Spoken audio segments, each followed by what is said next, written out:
उस साल गर्मी कुछ अलग ही थी, जैसे सूरज ने धरती से नाराज होकर आग बरसाने की ठान ली हो। खेतों की मिट्टी फट रही थी, नदियां सिकुड़ रही थीं और कुएं थपेड़ों सी खाली आवाज देने लगे थे। पेड़ों की पत्तियां पीली होकर झड़ रही थीं और पक्षियों की चहचहाहट भी धीरे-धीरे कम होती जा रही थी। पर उस सूखे के बीच एक जगह थी जो अब भी जिंदा थी, पुराना तालाब जिसके बीचों बीच उगा था विशाल बरगद। उसका फैलता हुआ घना आंचल इतना बड़ा था कि दूर से देखने पर लगता जैसे तालाब के बीच एक छोटा सा गांव बस गया हो। इसलिए लोग उसे प्यार से कहते थे पेड़ गांव।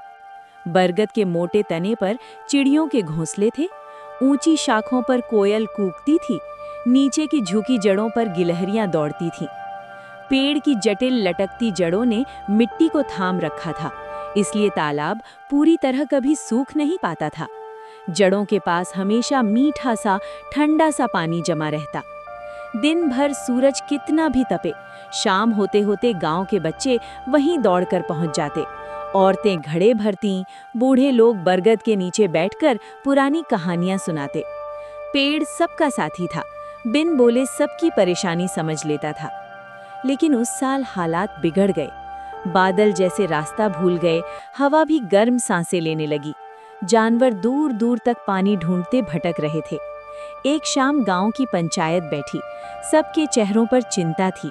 तभी सबसे बुजुर्ग दादाजी बोले, जब जब हम मुसीबत में पड़े हैं, पेड़ गांव ने हमें बचाया है। अगर हम इस तालाब और बरगद की रक्षा करेंगे, प्रकृति भी हमारी रक्षा करेगी। गांव के लोग फिर से एकजुट हुए। बच्चों ने झाड़ू उठाई, युवाओं ने किनारे पैदल रास्ते साफ किए, महिलाओं ने पेड़ की जड़ों में फंसी गंदगी निकाली।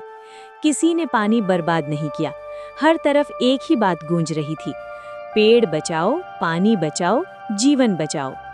बरगद जैसे सब देख रहा था, उसकी पत्तियां तेज हवा के बिना भी सरसराती, जैसे आशीर्वाद दे रही हूं। उसी रात एक अजीब सा चमत्कार हुआ। ठंडी हवा चली, अगले दिन आसमान धीरे धीरे धुंधला हुआ और एक काले बादल ने सूरज को ढक लिया। पहली बूंद गिरी, फिर दूसरी, फिर बारिश ने झूम कर धरती को भिगो दिया। सूखी मिट्टी ने पानी को अपने भीतर खींच लिया और खुशबू फैल गई। बच्चे तालाब किनारे नाचने लगे, जानवर पानी पीने उमड़ आए। बरगद की जड़ें जैसे मुस्कुराकर पानी को थामने लगी। वो दिन गांव के लिए सीख बन गया। लोगों ने फैसला किया कि अब एक भी पेड़ नहीं काटेंगे। हर बच्चा अपनी सालगिरह पर एक पौधा लगाएगा। तालाब गंदा नहीं होने देंगे, पानी का मान रखेंगे। धीरे धीरे वही तालाब गांव की शान बन गया। बरगद सिर्फ पेड़ नहीं रहा, वो आशा का प्रहरी, छाया का घर, जीवन का रक्षक बन गया। अब जब भी गर्मी आती है, लोग घबराते नहीं, वे मुस्कुरा कर कहते हैं, हमारे पास पेड़ गांव है, हम अकेले नहीं हैं।